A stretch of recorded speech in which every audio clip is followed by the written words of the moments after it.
Good morning, first grade families. I wanted to take a moment to review with you the second quarter report card. We've added a few things, and I wanted to make sure that you understood what you were looking at when you were seeing the addition of reading, writing mechanics,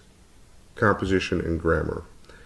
Please remember that when you're looking at your child's performance within these specific skill sets, that you can find the skills legend at the very bottom of the child's report card,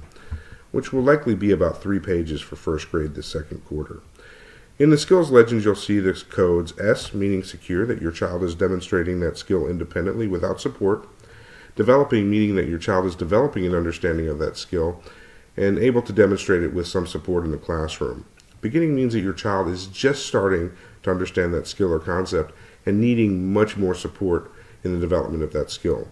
improvement needing indicates that your child is struggling with pulling on a specific skill and needs additional support on top of what's already happening in the classroom to get that skill into a secure space. Not assessed indicates that we have not taken a look at that skill or taught that skill during this specific quarter.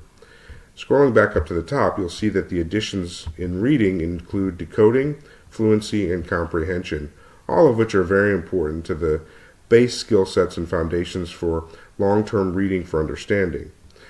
Under writing mechanics, composition, and grammar, you see that we focus on structure, development, and language conventions, all of which are also strong foundations for long-term abilities to communicate using the written word. If you have questions regarding your child's performance in these areas and you're not finding information within the comments that will follow underneath this reporting area, then please make sure that you bring those concerns up or those questions up to your child's teacher during the conferences for mid-year. Thank you so much and have a wonderful day.